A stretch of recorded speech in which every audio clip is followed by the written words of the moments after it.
ছাত্ৰ ছাত্ৰীসকল মই মৌচুমী তোমালোক সকলোকে জনাক মৌচুমী ইকো ক্লাছলৈ স্বাগতম জনাইছোঁ। আজিৰ ভিডিঅ'টোত আলোচনা কৰিবলৈ লৈছোঁ BA second semester economics major Dibrugarh ইউনিভাৰ্চিটিৰ ইউনিট নম্বৰ 2 তোমালোকৰ এটা কনচেপ্ট আছে GDP এণ্ড ছ'চিয়েল ৱেলফেয়াৰ বুলি। আজি আমি ভিডিঅ'টোত GDP এণ্ড ছ'চিয়েল ৱেলফেয়াৰ কনচেপ্টটো আলোচনা কৰিম। ইম্পৰ্টেণ্ট কুৱেশ্যন হয়, সকলো ছাত্ৰ ছাত্ৰীয়ে চাবা আৰু ইয়াৰ ইংৰাজী মাধ্যমটো আমাৰ কোৰ্চৰ ভিতৰত প্ৰভাইড কৰা হ'ব। আৰু যদি তোমালোকে কোৰ্চত জইন হ'ব বিচাৰিছা, স্ক্ৰীনত যোনটো হোৱাটছএপ নাম্বাৰ দিয়া আছে তাত তোমালোকে কণ্টেক্ট কৰিব পাৰিবা আৰু গোটেই পেপাৰখনত অসমীয়া আৰু ইংৰাজী যোনটো মাধ্যমতে লোৱা সেই মাধ্যমতে নোটছ এণ্ড ভিডিঅ'ছবিলাক আমাৰ পৰা লাভ কৰিবা। এতিয়া GDPৰ কনচেপ্টটো আমি যেতিয়া কওঁ GDP and social welfare, that means জাতীয় আয় বা মুঠ ঘৰুৱা উৎপাদনে অৰ্থনীতিৰ কল্যাণ সাধন কৰিব পাৰে নে নোৱাৰে এই সম্পৰ্কে আচলতে আলোচনা কৰা হয়। আৰু তাৰ কাৰণে আমি ইয়াত positive side and negative side দুয়োটাই আমি চাব লাগিব। ঠিক আছে, এনেধৰণে কুৱেশ্যনটো প্ৰিপেয়াৰ কৰিবা আৰু পইণ্টত লিখিছোঁ। মই কুৱেশ্যনটো লং কুৱেশ্যনৰ কাৰণেও প্ৰিপেয়াৰ কৰিছোঁ আৰু বুজাই যাম তোমালোকে এই কুৱেশ্যনটো 4 মাৰ্কৰ কুৱেশ্যনৰ কাৰণেও তোমালোকে ৰেডি কৰিব পাৰিবা। ঠিক আছে, এতিয়া চাওঁ, যেতিয়া আমি এখন দেশৰ GDP বুলি কওঁ, দেশখনৰ ভিতৰত যিমানখিনি দ্ৰব্য বা সামগ্ৰী এটা বছৰত উৎপাদন হয় সেইখিনি সমুদায়খিনিক আমি GDPৰ ভিতৰত অন্তৰ্ভুক্ত কৰোঁ, হয়নে? ঠিক তেনেধৰণে জাতীয় আয়ৰ ক্ষেত্ৰতো যদি চাওঁ, সেই বিদেশৰ পৰা অহা যিখিনি আয় সেইখিনিও তাত ইনক্লুড হৈ থাকে। গতিকে সেই জাতীয় আয়ৰ এখন দেশৰ কল্যাণ সাধন কৰিব পাৰে নে নোৱাৰে এই সম্পৰ্কে আচলতে গোটেই কুৱেশ্যনটো আমি বিবেচনা কৰিম। জাতীয় আয় এখন দেশৰ অৰ্থনৈতিক কল্যাণৰ সূচক হিচাপে বিবেচনা কৰিব পাৰি। ৰাষ্ট্ৰীয় আয়ৰ বৃদ্ধিয়ে এখন দেশৰ অৰ্থনীতিৰ কল্যাণ বৃদ্ধি হয় আৰু ৰাষ্ট্ৰীয় আয়ৰ হ্ৰাস হ'লে এখন দেশৰ কল্যাণ হ্ৰাস হয় বুলি কোৱা হয়। অৱশ্যে সকলো অৰ্থনীতিবিদে এই কথাটো স্বীকাৰ কৰি লোৱা নাই। এতিয়া চোৱা, GDPৰ এই যে মেজাৰ্ছ অফ ইকনমিক ডেভেলপমেণ্ট অৰ্থাৎ অৰ্থনীতিৰ উন্নয়নৰ কাৰক বুলি যেতিয়া তোমালোকে ডেভেলপমেণ্ট ইকনমিক্স পঢ়িবলৈ পাবা পিছৰ ছেমিষ্টাৰবিলাকত, তেতিয়া ডেভেলপমেণ্ট ইকনমিক্সৰ সেইটো এটা টপিকেই হয়, অৰ্থাৎ GDPটো অৰ্থনৈতিক উন্নয়নৰ কাৰণ হয় নে নহয়। ঠিক আছে, গতিকে সেই কাৰণ হয় নে নহয় যেতিয়া আমি তাতো আলোচনা কৰোঁ, তাতো পজিটিভ ছাইড নিগেটিভ ছাইড দুয়োটাই আমি আলোচনা কৰিব লাগিব। কিন্তু প্ৰত্যক্ষভাৱে যদি আমি চাওঁ বা ওপৰে ওপৰে যদি চাওঁ, তেতিয়াহ'লে এটা কথা মন কৰিবা যে দেশখনৰ ইনকাম যিমান বেছি হয়, দেশখনৰ আয় যিমান বেছি হয়, সিমানেই ভবা হয় যে দেশখনৰ কল্যাণ বৃদ্ধি হয়। ফৰ এক্সাম্পল, যদি তোমাৰ পৰিয়ালটোৰ ইনকাম বেছি হয় তেতিয়াহ'লে ভবা হয় যে তোমালোকে ভালকৈ আছা, কল্যাণ হয় মানে যে তাত যিমানখিনি মানুহ বসবাস কৰি আছে এটা পৰিয়ালত, সেই পৰিয়ালৰ মানুহখিনি ভালদৰে খাইছে, তেওঁলোকৰ শিক্ষা স্বাস্থ্যৰ পৰা আদি কৰি এই গোটেইখিনি বস্তু খুব ধুনীয়াকৈ তেওঁলোকে জীৱন নিৰ্বাহ কৰি আছে। ঠিক তেনেধৰণে আমি যদি ৰাষ্ট্ৰখনৰ কথা কওঁ, তেতিয়াহ'লে দেশখনৰ ৰাষ্ট্ৰীয় আয় বৃদ্ধি হোৱাৰ লগে লগে দেশখনৰ কল্যাণ বৃদ্ধি হয় বুলি কোৱা হয়। আৰু যেতিয়া দেশখনৰ ইনকামটো হ্ৰাস হৈ যায়, নেশ্যনেল ইনকাম হ্ৰাস হৈ যায়, হ্ৰাস হৈ যোৱাৰ লগে লগে কল্যাণ হ্ৰাস হয় বুলি ধৰা হয়। কিন্তু সকলো অৰ্থনীতিবিদে এইটো স্বীকাৰ কৰা নাই। এতিয়া কল্যাণৰ যিটো কনচেপ্ট আহিছে, সেই কল্যাণৰ কনচেপ্টটো আমি আলোচনা কৰিব লাগিব অৰ্থনৈতিক দৃষ্টিভংগীৰ পৰা। ঠিক আছে, এতিয়া কল্যাণ হৈছে মানুহৰ এটা মানসিক অনুভূতি যিয়ে মানুহৰ মনক সন্তুষ্টি দিয়ে। অৰ্থনীতিবিদ পিগুৰ মতে মুদ্ৰাৰ সহায়ত প্ৰত্যক্ষ বা পৰোক্ষভাৱে দ্ৰব্য আৰু সেৱাৰ বিনিময় আহৰণ কৰাটোকেই কল্যাণ বুলি কোৱা হয়, তাক অৰ্থনৈতিক কল্যাণ। তাৰমানে আজি তুমি 500 ৰুপিজ এটা লৈ পেলাই মাৰ্কেটলৈ গৈছা, ঠিক আছে, তাৰ এগেইনষ্টত তুমি কি কৰিছা, কিবা এটা বস্তু ক্ৰয় কৰি আনিছা। গতিকে তুমি সেই বস্তুটোৰ পৰা কিমান কল্যাণ পাইছা, তোমাৰ ৱেলফেয়াৰ কিমান হৈছে, তুমি ছেটিছফেকশ্যন তুমি কিমান পাইছা, সেইটো নিৰ্ভৰ কৰিব সেই 500 ৰুপিজ যে তুমি মাৰ্কেটৰ পৰা বস্তুটো কিনি আনিলা, সেই কিনি অনা বস্তুটোত 500 ৰুপিজৰ সমান তুমি কল্যাণ পাইছা নাই, সিমানখিনি তোমাৰ লাভ হৈছে নাই। গতিকে আমি অৰ্থনৈতিক দৃষ্টিভংগীৰ পৰা কল্যাণটো তেনেধৰণে চাব লাগিব। ঠিক আছে, অৰ্থনৈতিক কল্যাণৰ উপৰিও কল্যাণক অন্য এটা ভাগত ভাগ কৰিব পাৰি, যাক অনাৰ্থনৈতিক কল্যাণ বুলি কোৱা হয়। মুঠ সামাজিক কল্যাণৰ যি অংশৰ পৰিমাণ মুদ্ৰাৰ মাধ্যমত জুখিব পৰা নাযায়, সেই অংশটোক আমি অনা অৰ্থনৈতিক কল্যাণ বুলি কোৱাওঁ।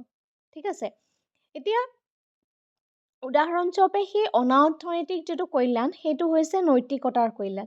তাৰ এটা যদি উদাহৰণ দিব বিচাৰিছোঁ যে আমাৰ প্ৰত্যেকখন ঘৰতে আমি দেখিবলৈ পাওঁ, হয়নে? যিটো ধৰি লৈছোঁ তুমি আজি জন্ম হোৱাৰ পৰা এতিয়ালৈকে তোমাক মায়ে তোমাৰ কাৰণে যিমানখিনি কাম কৰি আছে তাৰ বিনিময়ততো তেওঁক কোনো ধৰণৰ দৰমহা দিয়া হোৱা নাই, হয়নে নহয়? আৰু যদি তেওঁ কয় যে মই আৰু ঘৰত কাম নকৰোঁ, ৰাতিপুৱাৰ পৰা গধূলিলৈকে একো কাম নকৰোঁ, গতিকে তাৰ এগেইনষ্টত বেলেগ এজনী মানুহ যদি তেওঁক আনিবলগীয়া হয় সেই পৰিয়ালটোত কাম কৰিবলৈ হ'লে, তেতিয়া কিন্তু সেই মানুহগৰাকীক পে'মেণ্ট কৰিব লাগিব। তাৰমানে ঘৰত কৰি থকা সেই গৃহিণীগৰাকীয়ে কেতিয়াও ইনকাম নলয়। এনেধৰণৰ কামবিলাকক আমি অনাঅৰ্থনৈতিক যিখিনি কাম হয় সেই অনাঅৰ্থনৈতিক GDPৰ সেইটো এটা সীমাবদ্ধতা হয়। অনাঅৰ্থনৈতিক কামবিলাক যিখিনি নৈতিক কল্যাণৰ ভিতৰত পৰে, অনাঅৰ্থনৈতিক কল্যাণৰ সামাজিক কল্যাণৰ প্ৰকৃত ছবি এখন তেওঁলোকে তাত দাঙি ধৰিব নোৱাৰে। অৰ্থনৈতিক কল্যাণ বৃদ্ধিহে সামাজিক কল্যাণ বৃদ্ধি কৰিব পাৰে, কিন্তু আমি এইটো চাব নোৱাৰোঁ যে প্ৰত্যেকৰ পৰিয়ালতে সেই গৃহিণীসকলে কেনেধৰণে কাম কৰিছে এইটো চালে নহ'ব। অভাৰঅল অৰ্থনীতিখন ডেভেলপ হৈছে নাই, সামাজিক যিটো বাতাবৰণ সেই সামাজিক বাতাবৰণটোতহে অৰ্থনীতিত আমি কল্যাণৰ দৃষ্টিভংগীটো আমি ভালদৰে উঠাব পাৰোঁ, ঠিক আছে? উদাহৰণবিলাক জাষ্ট বুজিবৰ কাৰণে দিছোঁ, কাৰণ ইকনমিক্সটো কেতিয়াও মুখস্থ কৰা বস্তু নহয়। সন্মুখত যেতিয়া আমাৰ এনেধৰণৰ পিকচাৰবিলাক আহি থাকে, আমাৰ নিজৰ লগত হৈ থাকে, নিজৰ পৰিয়ালৰ লগত হৈ থাকে, কিন্তু আমি সেইটো বস্তুখিনি এতিয়া ইকনমিক্সৰ পইণ্ট অফ ভিউৰ পৰা পঢ়িব লগা হৈছে, থিয়ৰী হিচাপেই হওক, কনচেপ্ট হিচাপেই হওক লিখিব লগা হৈছে। সেইকাৰণে কৈছোঁ ইকনমিক্স টান নহয়, ঠিক আছে? উদাহৰণস্বৰূপে অৰ্থনৈতিক দ্ৰব্যসমূহৰ উৎপাদন আৰু উপভোগৰ বৃদ্ধিয়ে অৰ্থনৈতিক কল্যাণ বৃদ্ধি কৰে। ইয়াৰে মুঠ কল্যাণ বৃদ্ধি কৰে। এতিয়া মুঠ কল্যাণ মানে হৈছে যে অৰ্থনীতিখনত যিমানখিনি দ্ৰব্য উৎপাদন কৰিব সেই দ্ৰব্যখিনি আকৌ আমি উপভোগ কৰিছোঁ। আজি ফেক্টৰী এটাই বস্তু উৎপাদন কৰিছে, কাৰ কাৰণে কৰিছে? আমাৰ কাৰণে কৰিছে। তেওঁলোকে বস্তু প্ৰডাকশ্যন এইকাৰণে কৰিছে কাৰণ তেওঁলোকে ভাবে যে সেই বস্তুখিনি বিক্ৰী হ'ব, হয়নে? আৰু আমি যে সেই বস্তুখিনি ব্যৱহাৰ কৰিছোঁ তাৰ পৰাতো আমি কল্যাণ পাইছোঁ, হয়নে নহয়? সেইকাৰণে এই উৎপাদন আৰু উপভোগৰ কনচেপ্টটো কল্যাণৰ লগত বহুত ইম্পৰ্টেণ্ট অৰ্থনৈতিক দৃষ্টিভংগীৰ পৰা দেই, এইটো মনত ৰাখিবা। কিছুমান পইণ্ট এনেকুৱা আছে যিখিনি আমি কেতিয়াও স্কিপ কৰিব নোৱাৰোঁ। বিশেষকৈ কেতিয়াবা অৰ্থনৈতিক কল্যাণ বৃদ্ধিয়ে অনাৰ্থনৈতিক কল্যাণ হ্ৰাস কৰিলে মুঠ কল্যাণ হ্ৰাস হয়। উদাহৰণস্বৰূপে এখন দেশৰ উৎপাদন বৃদ্ধিয়ে জনসাধাৰণৰ আয় বৃদ্ধি কৰিলে কল্যাণ বৃদ্ধি হয়, কিন্তু বৰ্ধিত আয় যদি অবৈধ কাৰ্য যেনে মদ, জুৱা, ভাং ইত্যাদি কাৰ্যত ব্যয় হয়, তেনেহ'লে তেনে অৰ্থনৈতিক কল্যাণে সামাজিক কল্যাণ বৃদ্ধি কৰিব নোৱাৰে। আমি ধৰি লৈছোঁ যে দেশখনৰ জাতীয় আয়টো যদি বৃদ্ধি হয় তেতিয়াহ'লে সামাজিক কল্যাণ সাধন হ'ব বা ছ'চিয়েল ৱেলফেয়াৰ হ'ব। কিন্তু আমি এটা চাব লাগিব যে GDPটো কিহৰ কাৰণে বৃদ্ধি হৈছে। আজি যদি ৰাষ্ট্ৰখনে বেছিকৈ মদৰ ৱাইন শ্বপ যদি বেছিকৈ খুলিছে বা দেশখনত যদি বেছিকৈ জুৱা খেলি পেলাই তেওঁলোকে তাৰ পৰা যদি ইনকামটো লৈছে, গতিকে যিখিনি অনৈতিক কাৰ্য এই কাৰ্যখিনিৰ পৰা যদি চৰকাৰখনে বেছিকৈ পইচা আহৰণ কৰিছে, তেতিয়া আমি কেতিয়াও ক'ব নোৱাৰোঁ যে সেই সমাজখনৰ কল্যাণ সাধন হৈছে। বুজি পালানে? 2 নম্বৰতে আমি কেতিয়া ক'ব পাৰিম যেতিয়া সেই দেশখনত উপভোগ কৰা দ্ৰব্য বা সামগ্ৰীয়ে অৰ্থনীতিখনৰ কল্যাণ সাধন কৰে, তেতিয়া কল্যাণ বৃদ্ধি হ'ব। জাতীয় আয় বৃদ্ধি হৈছে, অল ৰাউণ্ড ডেভেলপড হৈছে। কিন্তু আমি এইটো চাব লাগিব যে জাতীয় আয়টো কোনটো চ'ৰ্চৰ পৰা আহি পেলাই বৃদ্ধি হৈছে। বুজি পালানে? সেইটোহে আচলতে ইম্পৰ্টেণ্ট কথা। নেক্সট, অৰ্থনৈতিক কল্যাণ আৰু অনাৰ্থনৈতিক কল্যাণৰ এনে সম্পৰ্কৰ কাৰণে জাতীয় আয় উৎপাদন বৃদ্ধিয়ে সকলো সময়তে কল্যাণ বৃদ্ধি কৰিব নোৱাৰে। সেইকাৰণে জাতীয় আয় বৃদ্ধিৰ লগত অৰ্থনৈতিক কল্যাণৰ সম্পৰ্ক বিচাৰ কৰোঁতে কেইটামান বিষয়ৰ প্ৰতি লক্ষ্য ৰাখিব লগা হয়, আৰু তলত সেই দুটা বিষয়ে আমি আজি বিতংভাৱে আলোচনা কৰিম। প্ৰথমটো হৈছে জাতীয় আয়ৰ আকাৰৰ পৰিৱৰ্তনৰ জৰিয়তে, আৰু দ্বিতীয়টো হৈছে জাতীয় আয়ৰ বিতৰণৰ জৰিয়তে। এতিয়া আকাৰৰ পৰিৱৰ্তন কি হয় বা জাতীয় আয়ৰ বিতৰণ পৰিৱৰ্তন কি হয় এই সম্পৰ্কে জানো আহা। প্ৰথম কথা, আমি জাতীয় আয়ৰ আকাৰৰ পৰিৱৰ্তনটো চাওঁ। জাতীয় আয়ৰ আকাৰৰ পৰিৱৰ্তনে অৰ্থনীতিত ধনাত্মক আৰু ঋণাত্মক এই দুয়ো ধৰণে প্ৰভাৱ পেলাব পাৰে। যদি আয় বৃদ্ধিৰ ফলত জনসাধাৰণৰ আয় বৃদ্ধি হয়, জাতীয় আয় বৃদ্ধিৰ ফলস্বৰূপে যদিহে জনসাধাৰণৰ আয় বৃদ্ধি হয় আৰু তাৰ ফলস্বৰূপে দ্ৰব্য, সেৱা এইবিলাকৰ উপভোগ বৃদ্ধি পায়, তেতিয়াহ'লে অৰ্থনীতিখনৰ ওপৰত ধনাত্মক প্ৰভাৱ পেলায়। সেইটো যদি আমি চাওঁ, জাতীয় আয় বৃদ্ধি হৈছে, ঠিক আছে। জাতীয় আয় বৃদ্ধি হোৱাৰ ফলস্বৰূপে জনসাধাৰণৰ আয় বৃদ্ধি পাইছে, ঠিক আছে। জাতীয় আয় বৃদ্ধি পাইছে, জাতীয় আয় বৃদ্ধি পোৱাৰ ফলস্বৰূপে জনসাধাৰণৰ কি হৈছে আয় বৃদ্ধি পাইছে। এই জনসাধাৰণৰ যেতিয়া আয় বৃদ্ধি পাব তেতিয়া মানুহে বিভিন্ন ধৰণৰ দ্ৰব্য বা বিভিন্ন ধৰণৰ সেৱাত তেওঁলোকে সেইখিনি উপভোগ কৰিব পাৰিব। এতিয়া চোৱা, এজন মানুহে যেতিয়া ইনকাম কৰে হয়নে, সেই মানুহজনৰ ইনকাম কৰাৰ লগে লগে তেওঁ পাৰ্চেজিং পাৱাৰ, ডেট মিনছ দ্ৰব্য বা সামগ্ৰী ক্ৰয় কৰাৰ ক্ষমতা বৃদ্ধি পায়। ঠিক আছে, যেতিয়া মানুহ এজনৰ দ্ৰব্য সামগ্ৰী ক্ৰয় কৰাৰ ক্ষমতা বৃদ্ধি পায় বা সেই দ্ৰব্যটোতে উপভোগ কৰাৰ ক্ষমতা পায়, আল্টিমেটলি সেই দেশখনৰ জাতীয় আয় বৃদ্ধি হয় আৰু ধনাত্মক প্ৰভাৱ পেলায়, হয়নে নহয়? কাৰণ GDP হৈছে যে এখন দেশত এটা বছৰত যিমানখিনি দ্ৰব্য সামগ্ৰী উৎপাদন হয় সেইখিনি আমি GDPৰ ভিতৰত ইনক্লুড কৰোঁ। ঠিক আছে, এফালে জাতীয় আয় বৃদ্ধি পাইছে, অন্যহাতে আকৌ জনসাধাৰণৰ আয়ো বৃদ্ধি পাইছে। তাৰমানে মানুহে কাম কৰিবলৈ সুবিধা পাইছে, মানুহৰ ইনকাম বাঢ়িছে, তাৰ ফলস্বৰূপে মানুহে নতুন নতুন বস্তু তেওঁলোকে ক্ৰয় কৰিব পাৰিছে। বুজি পাইছা? সেইটো এটা ধনাত্মক বা পজিটিভ ইম্পেক্ট বুলি আমি ক'ব পাৰোঁ। অন্যহাতে যদি জাতীয় আয় বৃদ্ধিয়ে জনসাধাৰণৰ আয় হ্ৰাস কৰাৰ লগতে দ্ৰব্য আৰু সেৱাৰ উপভোগ হ্ৰাস কৰে, তেন্তে আয় বৃদ্ধিয়ে অৰ্থনীতিক কেতিয়াও ঋণাত্মক প্ৰভাৱ পেলায়, ধনাত্মক প্ৰভাৱ পেলাব নোৱাৰে, কেতিয়াও নোৱাৰে।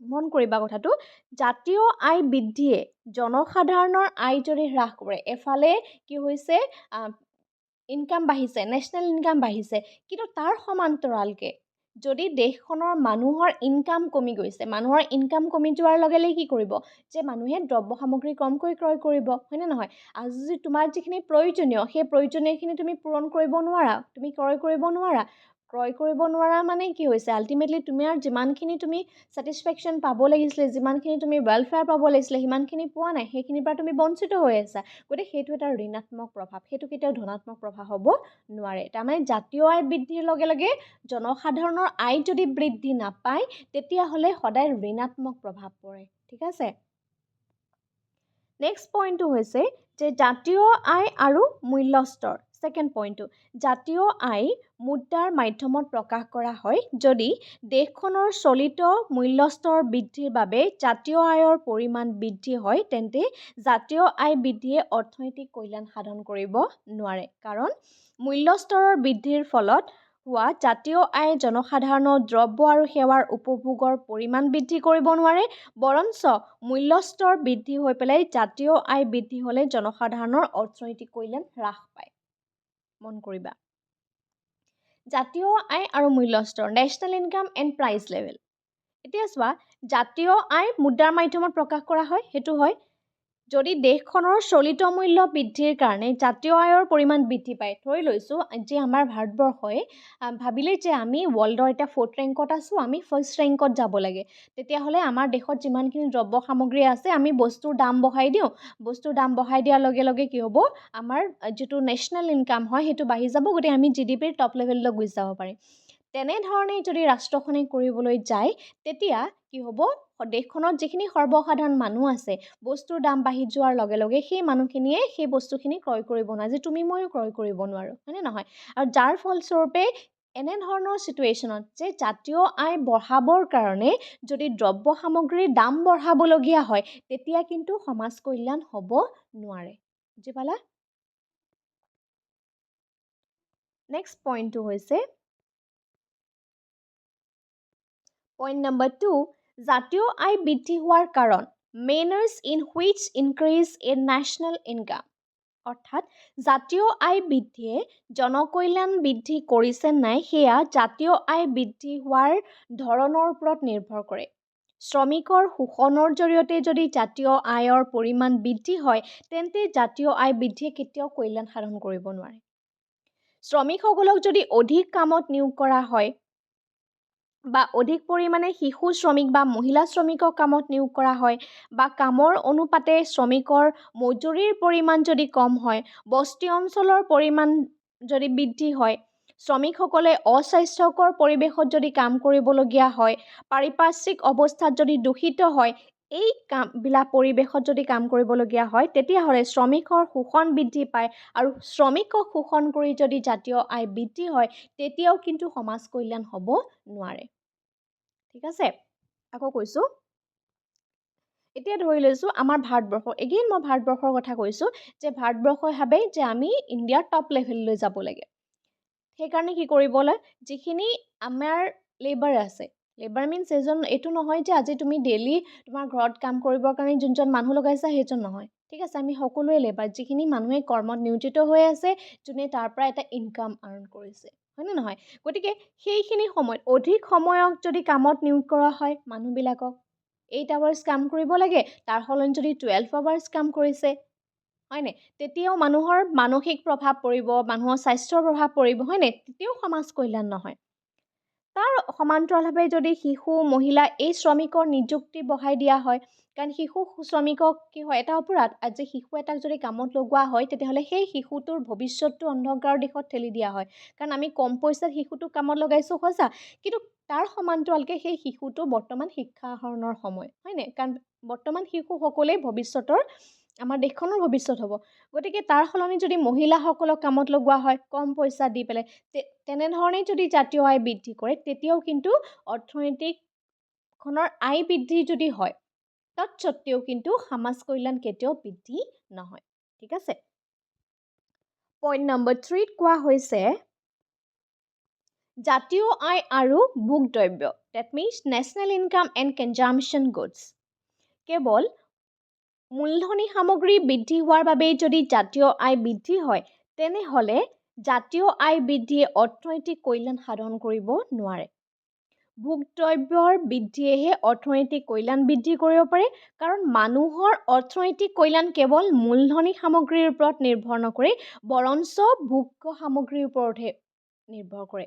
এইটো মন কৰিবা দেই, যে আমি প্ৰত্যেক সময়ত বেলেগ বেলেগ দ্ৰব্য উপভোগ কৰি আছোঁ। আজি তোমাৰ ভোক লাগিছে, তুমি উপভোগ্য দ্ৰব্য এটা ব্যৱহাৰ কৰিছা, হয়নে? আজি তোমাৰ যেতিয়া গৰমৰ দিন হ'ব, যাৰ বহুত বেছি পইচা আছে, লাক্সাৰিয়াছ লাইফ এটা জীৱলৈ বিচাৰিছে, তাৰ ঘৰত এচিও আছে, কিন্তু এনেকুৱাও হয়তো এঘৰ মানুহ আছে যাৰ ঘৰত সেই ডেইলি দুবেলা দুমুঠি খাবলৈও নাই, ভোগদ্ৰব্যই নাই। গতিকে আমি চাব লাগিব যে আমাৰ সমাজত কেনেধৰণৰ দ্ৰব্যখিনি মানুহে ব্যৱহাৰ কৰি আছে, কোনখিনি দ্ৰব্যৰ পৰা আচলতে ইনকামটো গৈছে, সেইটো আমি চাব লাগিব, ঠিক আছে। সেইটো কোৱা হয় যে কেৱল মূলধনী সামগ্ৰী বৃদ্ধি হোৱাই যদি জাতীয় আয় বৃদ্ধি হয়, তেতিয়াহ'লে কেতিয়াও জাতীয় আয় কল্যাণ সাধন কৰিব নোৱাৰে, কাৰণ কেলৈ, মূলধনী সামগ্ৰী কোনে কিনিব, যাৰ টকা আছে, হয়নে? কাৰণ আমি ভাৰতবৰ্ষখন এনেকুৱা এখন দেশ বা পৃথিৱীৰ এনেকুৱা বহুত দেশ আছে যে সকলোৰে ইনকাম একেই নহয়, ইনকাম ইনইকুৱেলিটি আছে, হয়নে? দুখীয়া মানুহো আছে, ধনীও আছে, মিডল ক্লাছো আছে। গতিকে আমি চাব লাগিব যে জাতীয় আয়টো কোনটো স্তৰৰ, কোনখিনি বস্তু বিক্ৰী হৈ পেলাই বা কোনখিনি বস্তুৰ জৰিয়তে বা কোনখিনি বস্তুৰ থ্ৰুৱেদি ইনকামটো বাঢ়িছে। যদিহে মূলধনী, যদি দেশখনত বেছিকৈ কাৰ বিক্ৰী হৈছে, লাক্সাৰিয়াছ দ্ৰব্যবিলাক বেছিকৈ বিক্ৰী হৈছে, হয়নে, সেইখিনিৰ থ্ৰুৱেদি যদি ইনকামটো বাঢ়িছে, তেতিয়া সমাজ কল্যাণ নহয়। চাব লাগিব যে ভোগদ্ৰব্য বৃদ্ধি কৰিছে নাই, কাৰণ মানুহৰ অৰ্থনৈতিক কল্যাণ বৃদ্ধিয়ে কেৱল মূলধনী সামগ্ৰীৰ ওপৰত নিৰ্ভৰ নকৰে, বৰঞ্চ উপভোগ্য দ্ৰব্য, কাৰণ উপভোগ্য দ্ৰব্য বৃদ্ধি হ'বই লাগিব, কাৰণ দেশখনত জনসংখ্যা আছে, সেইখিনি মানুহৰ দৈনন্দিন প্ৰয়োজনীয় বস্তুখিনি মানুহে জীৱন নিৰ্বাহ কৰিবৰ কাৰণে সেইখিনি ব্যৱহাৰ কৰিছে, হয়নে? গতিকে সেই বস্তুখিনিৰ জৰিয়তে আমি ব্যৱহাৰ কৰা বস্তুখিনি আচলতে প্ৰত্যেকজন মানুহৰ ওচৰত সেইখিনি বস্তু পাইছে নাই, হয়নে? কাৰণ খাবলৈতো সকলোকে লাগিব, জীয়াই থাকিবৰ কাৰণে ন্যূনতম ভোগদ্ৰব্য সকলোকে লাগিব। গতিকে সেই ভোগদ্ৰব্যখিনি আচলতে মানুহে ক্ৰয় কৰিব পাৰিছে নাই, হয়নে? সেইটো আমি চাব লাগিব। অ'কে, নেক্সট পইণ্টটো হৈছে জাতীয় আয় আৰু জনমূৰি আয়। জাতীয় আয় বৃদ্ধিয়ে অৰ্থনৈতিক কল্যাণ সাধন কৰিবলৈ হ'লে এখন দেশৰ সকলো লোকৰে জনমূৰি আয় বৃদ্ধি পাব লাগিব। ধনী দুখীয়াৰ নিৰ্বিশেষে সমাজৰ প্ৰত্যেকজন ব্যক্তিয়ে জনমূৰি আয় যদি জাতীয় আয় বৃদ্ধিৰ বাবে হয়, তেন্তে হ'লে জাতীয় আয়ে অৰ্থনৈতিক কল্যাণ সাধন কৰিব পাৰে, ঠিক আছে। কাৰণ জনমূৰি আয়টো আমি চাব লাগিব, ইনকাম বাঢ়িছে সেইটো সঁচা, ঠিক আছে। আমি চাব লাগিব যে ধনী মানুহখিনি বেছি ধনী হৈ গৈ আছে নে দুখীয়া মানুহখিনি বেছি দুখীয়া হৈ গৈছে। জনমূৰি আয় চাব লাগিব যে প্ৰত্যেকজন ব্যক্তিয়ে আচলতে নিজৰ প্ৰয়োজনখিনি পূৰণ কৰিব পাৰিছে নাই, সমাজ কল্যাণ তাতহে হ'ব, ঠিক আছে। গতিকে জনমূৰি আয় কেতিয়া বৃদ্ধি হ'ব, সকলোৱে জনমূৰি আয় বৃদ্ধি পাবলৈ হ'লে দেশখনৰ সকলো লোকৰে জনমূৰি আয় কথা কোৱা হৈছে। ধনী দুখীয়াৰ নিৰ্বিশেষে প্ৰত্যেকজন ব্যক্তিৰ জনমূৰি আয় যদি বৃদ্ধি পায়, তেতিয়াহে সমাজ কল্যাণ হ'ব, অৰ্থনৈতিক কল্যাণ হ'ব, ঠিক আছে।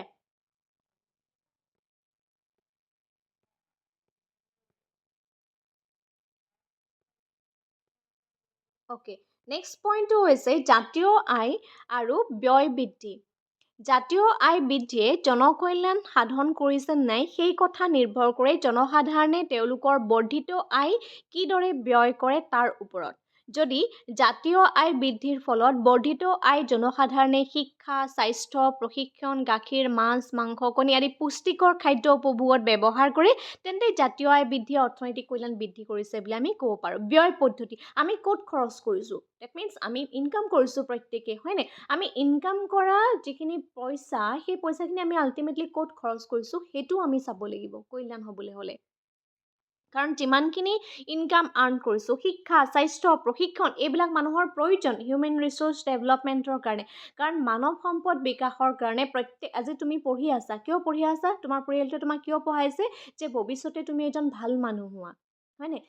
আৰু লগতে প্ৰত্যেকজন মানুহৰ স্বাস্থ্যৰ কাৰণে কাম কৰিছে, শিক্ষাৰ কাৰণে কাম কৰিছে, তোমাক কাৰোবাক প্ৰশিক্ষণ লৈছে ভৱিষ্যতে কিবা এটা তেওঁ স্কিল ডেভেলপমেণ্টৰ কাৰণেই হওক বা অন্য কাম কৰিছে, কাৰণ ভৱিষ্যতে যাতে তেওঁ এটা নিযুক্তি লাভ কৰিব পাৰে।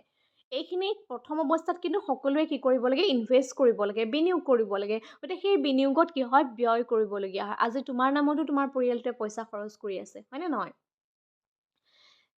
এইখিনিয়ে ব্যয়ে কি হয়? জাতীয় আয় বৃদ্ধিত অৰ্থনৈতিক কল্যাণ সাধন কৰে, কাৰণ ভৱিষ্যতে তুমি কামত আহিবা।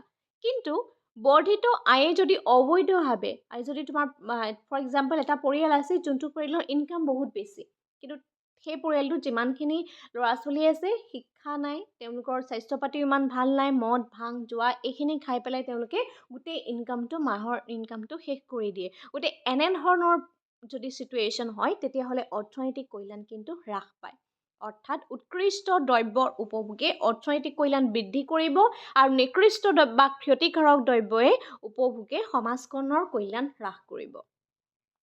ওপৰৰ আলোচনা কৰা এইটো কথা স্পষ্ট হ'ল যে জাতীয় আয় বৃদ্ধিয়ে জনসাধাৰণৰ কল্যাণ সাধন কৰিছেনে নাই সেই কথা জাতীয় আয়ৰ প্ৰকৃতি, জাতীয় আয়ৰ পদ্ধতিৰ ব্যয়, জনমূৰি আয়, উপভোগ্য দ্ৰব্য বা ভোগদ্ৰব্য ইত্যাদি বিভিন্ন ধৰণৰ উপাদানৰ ওপৰত নিৰ্ভৰ কৰে। নেক্সট পইণ্টটো আমি চাম যে বিতৰণৰ ক্ষেত্ৰত জাতীয় আয়ৰ লগত অৰ্থনৈতিক কল্যাণৰ সম্পৰ্ক বিচাৰ কৰোঁতে উৎপাদন বিতৰণ প্ৰণালীটো পৰ্যালোচনা কৰাৰ প্ৰয়োজন হয়। জাতীয় আয় বিতৰণ ব্যৱস্থাটো দুই ধৰণে সংঘটিত হ'ব পাৰে। প্ৰথম পইণ্টটো হৈছে যে ধনীৰ পৰা দুখীয়ালৈ হয়তো যাব পাৰে, বা দুখীয়াৰ পৰা ধনী শ্ৰেণীলৈও ইনকাম বা সম্পদৰ বিতৰণ হ'ব পাৰে। যদি জাতীয় আয় বৃদ্ধিৰ বাবে ধনী শ্ৰেণীৰ হাতৰ পৰা দুখীয়া শ্ৰেণীৰ হাতলৈ সম্পদৰ হস্তান্তৰ হয়, তেতিয়া অৰ্থনৈতিক কল্যাণ বৃদ্ধি হৈছে। অন্যহাতে দুখীয়া শ্ৰেণীৰ লোকৰ পৰা যদি ধনী শ্ৰেণীৰ লোকলৈ সম্পদৰ হস্তান্তৰ হয়, তেতিয়া কিন্তু অৰ্থনৈতিক কল্যাণ হ্ৰাস পাব বা সমাজ কল্যাণ তেতিয়া হ্ৰাস পাব। বুজি পাইছা? যে ইনকামৰ বিতৰণটো কৰোঁ, আমাৰ আচলতে যিখিনি ইনকাম, সম্পদখিনি ক'লৈ গৈ আছে?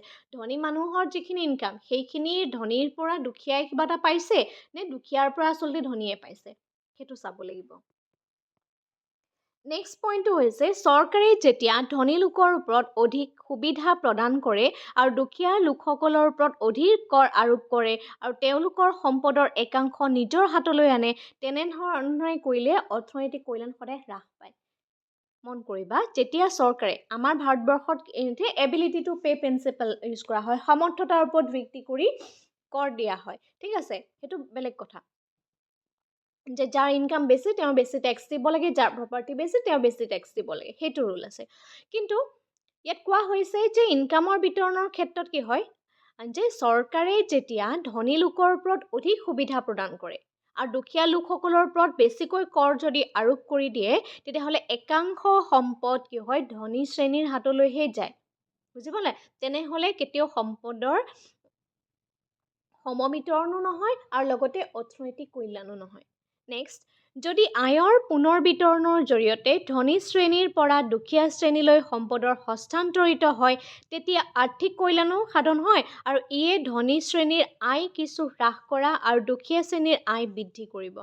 ধনী শ্ৰেণীৰ আয়ৰ হস্তান্তৰ কৰিবলৈ হ'লে ধনী শ্ৰেণীৰ ওপৰত ক্ৰমবৰ্ধমান হাৰত কৰ বা সম্পত্তি কৰ আৰোপ কৰিব লাগিব, আয়কৰ বা সম্পত্তি কৰ আৰোপ কৰিব লাগিব, আৰু ইয়াৰ উপৰিও একচেটিয়া অধিকাৰ সীমিত কৰিব লাগিব। কাৰণ যিখিনি ধনী মানুহ সেইখিনি যদি বেছি ধনী হৈ গৈ থাকে, তেতিয়া তেওঁলোকে একচেটিয়াভাৱে যাতে শাসন কৰিব নোৱাৰে, বিভিন্ন ধৰণৰ কাম মনোপলি যিটো আমি কওঁ মনোপলি মাৰ্কেট পঢ়ি আহিছা ফাৰ্ষ্ট ছেমিষ্টাৰত হয়নে, গতিকে সেই একচেটিয়া যাতে অধিকাৰ সাব্যস্ত কৰিব নোৱাৰে সেইটো চাব লাগিব। আৰু সামাজিক সেৱা ৰাষ্ট্ৰীয়কৰণ কৰিব লাগিব আৰু ধনী শ্ৰেণীৰ লোকৰ ব্যৱহাৰ কৰা বৈদেশিক দ্ৰব্যৰ ওপৰত আমদানি শুল্কৰ প্ৰৱৰ্তন কৰিব লাগিব। এতিয়া বিদেশী দ্ৰব্য কোনে ব্যৱহাৰ কৰিব?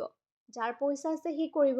যদি তেওঁ প্ৰকৃততে ইমানেই পইচা আছে তেতিয়াহ'লে তাৰ ওপৰত হেভি এমাউণ্টৰ টেক্স ইম্প'জ কৰিব লাগিব, টেৰিফ ইম্প'জ কৰিব লাগিব, টেক্স নহয় এইটো টেৰিফ বুলি কোৱা হয়, ইম্প'জ কৰিব লাগিব যে তোমাৰ পইচা আছে গতিকে তুমি আৰু দাম দি কিনা হয়নে। গতিকে এনেধৰণৰ চ'ৰ্চে যদি ইনকাম মানে ৰাষ্ট্ৰীয় আয় বৃদ্ধি হয় তেতিয়াহ'লে কল্যাণ সাধন হয়। কিন্তু তাৰ সমান্তৰালভাৱে যদি দুখীয়া লোকসকলৰ ওপৰত অধিক কৰ আৰোপ কৰা হয় তেতিয়া কিন্তু কল্যাণ সাধন নহয়। আয়ৰ সমবিতৰণৰ জৰিয়তে অৰ্থনৈতিক কল্যাণ সাধন কৰিব পৰা যায় বুলি অৰ্থনীতিবিদসকলে মত পোষণ কৰিছে। মুদ্ৰাৰ প্ৰান্তিক উপযোগিতা ধনী শ্ৰেণীৰ লোকতকৈ যদি দুখীয়া শ্ৰেণীৰ লোকৰ ক্ষেত্ৰত অধিক হয়। এতিয়া চোৱা মুদ্ৰাৰ প্ৰান্তিক উপযোগিতা প্ৰয়োজন কাৰ? দুখীয়া লোকজনৰ প্ৰয়োজন বেছি। আজি ধৰি লৈছোঁ দুখীয়া লোক এজনৰ কাৰণে 5K টো যিমান হয় ধনী লোক এজনৰ কাৰণে 5K টো সিমান নহয়। প্ৰান্তিক উপযোগিতা এইটোৱে যে এডিশ্যনেল এমাউণ্ট মুদ্ৰাৰ অতিৰিক্তভাৱে যেতিয়া আমি ব্যৱহাৰ কৰি গৈ থাকিম, ফাৰ্ষ্ট ছেমিষ্টাৰত পাই আহিছিলা ইনডিফাৰেঞ্চ কাৰ্ভত, যেতিয়া আমি এটা দ্ৰব্য অতিৰিক্তভাৱে ব্যৱহাৰ কৰি গৈ থাকোঁ ইনডিফাৰেঞ্চ কাৰ্ভত কৈছোঁ যে প্ৰান্তীয় উপযোগিতা কমি যায়। কিন্তু ধনী শ্ৰেণীৰ লোকসকলৰ আৰু দুখীয়া শ্ৰেণীৰ লোকসকলৰ যদি আয়ৰ ক্ষেত্ৰত চাওঁ যে দুখীয়া লোকসকলৰ কিন্তু মুদ্ৰাৰ ক্ষেত্ৰত যদি চাওঁ তেতিয়াহ'লে প্ৰান্তিক উপযোগিতা বেছি, ঠিক আছে। কাৰণ যিমানেই তেওঁলোকে অতিৰিক্ত ব্যৱহাৰ কৰি প্ৰয়োজনটো পূৰাব লাগিব ন, গতিকে মুদ্ৰাৰ প্ৰান্তিক উপযোগিতাটো ধনী শ্ৰেণীৰ লোকতকৈ দুখীয়া শ্ৰেণীৰ লোকৰ অধিক। কাৰণ এডিশ্যনেল এমাউণ্ট যেতিয়া পাই গৈ থাকে আৰু প্ৰয়োজন হৈ গৈ থাকে। যেতিয়া দুখীয়া লোক এজনে ঘৰ এটা বনাবলৈ লয় তেতিয়া প্ৰথম আৰম্ভ কৰা দিনৰ পৰা তেওঁ ডেইলি হয় তেনেধৰণে বাঢ়ি গৈ থাকে। ফৰ এক্সাম্পল এইবিলাক মই জাষ্ট উদাহৰণ দি গৈছোঁ যাতে তুমি তোমাৰ নিজৰ ঘৰখনৰ পৰিয়ালটো চাই বুজি পোৱা, তুমি নিজৰ ছ'চাইটিখনক চাই বুজি পোৱা। উদাহৰণখিনি জাষ্ট বুজিবৰ কাৰণে কোৱা হৈছে, ঠিক আছে। Okay, next point. কিন্তু সকলো পৰিস্থিতিতে জাতীয় আয়ৰ সমবিতৰণে অৰ্থনৈতিক কল্যাণ সাধন নকৰিবও পাৰে। উদাহৰণস্বৰূপে ধনী লোকসকলৰ ওপৰত ক্ৰমবৰ্ধমান হাৰত কৰা কৰ প্ৰয়োগে তেওঁলোকৰ উপভোগ ব্যয় হ্ৰাস কৰি অৰ্থনৈতিক বিনিয়োগ, মূলধন গঠন ইত্যাদি হ্ৰাস কৰি জাতীয় আয়ৰ পৰিমাণ হ্ৰাস কৰে। মন কৰিবা দেই, ধনী লোকসকলৰ ওপৰত যেতিয়া ক্ৰমবৰ্ধমান হাৰত কৰ আৰোপ কৰা হয়, উপভোগ ব্যয় হ্ৰাস কৰি অৰ্থনৈতিক বিনিয়োগ, মূলধন গঠন ইত্যাদি হ্ৰাস কৰে তেতিয়াহ'লে আয়ৰ পৰিমাণো হ্ৰাস কৰে। এইটো এটা কথা। এতিয়া চোৱা ইণ্ডাষ্ট্ৰীবিলাক কোনে খুলিব হয়নে? ভাল আজি এজন মানুহে ধৰি লৈছোঁ এজন এণ্টাৰপ্ৰেনিয়ৰ হ'ল বা তেওঁ সৰুকৈ এটা বিজনেছ কৰিম বুলি ভাবিছে, তেওঁ ধনী মানুহ, গতিকে তাৰ ওপৰত যদি তেওঁ হেভি এমাউণ্ট অফ আৰু টেক্স লগাই দিয়ে তেতিয়াহ'লে তেওঁতো সেই কামটো কৰিবলৈ মন নেমেলিব হয়নে নহয়? কাম কৰিবলৈ মন নেমেলিব, তেওঁ বিনিয়োগ কৰিবলৈ ইচ্ছা নকৰা হ'ব। কাৰণ যদি মোৰ ওপৰত ইমান টেক্সেই লাগে তেতিয়াহ'লে মই কিন্তু কামটো কিয় কৰিম ভাবিব পাৰে ধনী মানুহজনে হয়নে? যাৰ ফলস্বৰূপে সেই ধনী মানুহজনে সেই বিনিয়োগ কৰিবলৈ ভয় কৰিব, বিনিয়োগৰ পৰিমাণ কমি যাব পাৰে, মূলধন গঠন কমি যাব পাৰে। আৰু এনেধৰণেও যদি কৰে তেতিয়াও কিন্তু জাতীয় আয়ৰ হ্ৰাস পাব পাৰে। ধনী শ্ৰেণীৰ লোকৰ ওপৰত অত্যাধিক যদিও কৰ আৰোপ কৰা হয় সেইটো এটা ডাঙৰ প্ৰব্লেম হয়নে? অন্যহাতে যদি বিভিন্ন প্ৰক্ৰিয়াৰে দুখীয়া লোকসকলৰ আয় বৃদ্ধি কৰা হয় আৰু সেই বৰ্ধিত আয় অবৈধ কাৰ্য, মদ, ভাং, জুৱা এইবিলাকত যদি খৰচ কৰে তেতিয়াও সমাজ কল্যাণ হ্ৰাস হয়। আকৌ যদি ভাবে চৰকাৰে যে দুখীয়া লোক বঢ়াব লাগে, দুখীয়া লোকৰ ইনকাম বঢ়াব লাগে, তেতিয়াহ'লে ভাবিলে যে তেওঁলোকৰ আয় যিকোনো প্ৰকাৰে বৃদ্ধি, বিভিন্ন ধৰণৰ আঁচনি হওক সেইবিলাকৰ থ্ৰুৱেদি তেওঁলোকৰ ইনকাম বৃদ্ধি কৰিবৰ কাৰণে চেষ্টা কৰিছে। কিন্তু দুখীয়া লোকজনে সেইখিনি যদি প্ৰডাক্টিভ কামত ইউজ নকৰি পেলাই যদি মদ, ভাং, জুৱা এনেধৰণৰ কাৰ্য কৰি পেলাই যদি শেষ কৰি দিয়ে পইচাখিনি তেতিয়াও কিন্তু অৰ্থনৈতিক কল্যাণ বৃদ্ধি নহয়। তাৰোপৰিও দুখীয়া শ্ৰেণীৰ আয় বৃদ্ধিয়ে যদি তেওঁলোকৰ জনসংখ্যা বৃদ্ধিত অৰিহণা যোগায়, তেওঁলোকে ভাবিলে যে ইমানখিনি ইনকাম হ'লেই গতিকে মোৰ ফেমিলি এতিয়া 2টা আছিলে ল'ৰা ছোৱালী, গতিকে মই 4টা হ'লেও চিন্তা নাই, গতিকে মই আঁচনিখিনি পায়ে থাকিম, মোৰ ইনকাম হৈয়ে থাকিব হয়নে নহয়? সেইটো এটা প্ৰব্লেম হয়। আমি গোটেই কথাখিনি আলোচনা কৰিব লাগিব। তেনেহ'লে এনেধৰণৰ সমবিতৰণে অৰ্থনৈতিক আৰু সামাজিক কল্যাণ হ্ৰাস কৰে। কিন্তু এনে পৰিস্থিতিত উদ্ভৱ নহ'বও পাৰে। গতিকে এই পৰিস্থিতিটো যে হ'ব সেইটো নহয় যে আমি দুখীয়া লোকক যে সহায় নকৰিম বা ধনী শ্ৰেণীৰ ওপৰত যে কৰ আৰোপ নকৰিম, এইটো নহয়। এনে পৰিস্থিতি উদ্ভৱ নহ'বও পাৰে। তাৰ কাৰণে কি কৰিব লাগিব, চৰকাৰে আয়ৰ সমবিতৰণৰ লগতে সেইবিলাক যাতে অধিক উৎপাদন আৰু বিনিয়োগ কামত খৰচ কৰে তাৰ প্ৰতি চকু ৰাখিব লাগিব। যে দুখীয়া লোকসকলক ইনকাম দিছোঁ হয়, তেওঁলোকৰ বিভিন্ন ধৰণৰ আঁচনি দিছোঁ হয়, সেই আঁচনিখিনি তেওঁলোকে কেনেধৰণে ব্যৱহাৰ কৰিছে তাৰ ওপৰত দৃষ্টি ৰাখিব লাগিব। দুখীয়া লোকসকলে তেওঁলোকৰ বৰ্ধিত আয় যাতে পুষ্টিকৰ খাদ্য উপভোগ বা শিক্ষা, স্বাস্থ্য এইবিলাকত যাতে খৰচ কৰে তাৰ প্ৰতি চকু দিয়াটো প্ৰয়োজন। গতিকে এনেধৰণৰ পৰিস্থিতিত আয় সমবিতৰণে স্বাভাৱিকতে অৰ্থনৈতিক কল্যাণ সাধন কৰিব। গতিকে এইখিনিয়ে আছিলে পইণ্টখিনি, ইম্পৰ্টেণ্ট হয়, চাই থ'বা। এক্সাম পইণ্ট অফ ভিউৰ পৰাও এই কুৱেশ্যনটো বহুত বেছি ইম্পৰ্টেণ্ট, স্কিপ কৰি নাযাবা। আৰু এই কুৱেশ্যনটো ইংৰাজী মাধ্যমটো আমাৰ ছাবস্ক্ৰিপশ্যন কৰ্চৰ ভিতৰত প্ৰভাইড কৰা হ'ব। আৰু আজিৰ ভিডিঅ'টো বুজি পালানে এটা কমেণ্ট কৰি জনাবা। আজিলৈ ভিডিঅ'টো ইমানেই, ধন্যবাদ।